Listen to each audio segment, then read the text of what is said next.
Hi friends, শীত তো চলে আসছে, তো অনেকেই শীতের প্রস্তুতি নিয়েছেন, কিন্তু আমার পক্ষে এবছর এখনও সম্ভব হয়ে ওঠেনি। তো আমার অনেক কটাই মাদার প্ল্যান্ট ছিল, তো সবই জলে মারা গেছে, যেহেতু ওপেন জায়গায় রেখেছি আর ছাদের কাজের জন্য এদের উঁচু জায়গাতেও রাখতে পারিনি, গোড়ার মধ্যেও জল জমে গেছিলো। তো সেখান থেকে আমি একটি গাছ কেটে দুটি ডাল লাগিয়ে নতুন করে এবছরের জন্য আমি দুটি গাছ করেছিলাম। আর এটা হচ্ছে গোলাপি কালার।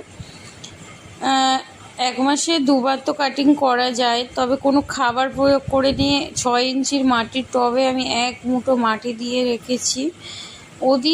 যদি আপনারা বেশি মাটি দেন তাহলে কিন্তু গাছ মারা যাবে। আমার টবের খালি অংশ দেখছেন তো, জাস্ট এক মুঠ, আর কোনো খাবার না, বৃষ্টির জল, এটা দিয়েই আমি পিঞ্চিং করে করে এতটা বুশি করেছি। তো ভালো লাগলে প্লিজ সাবস্ক্রাইব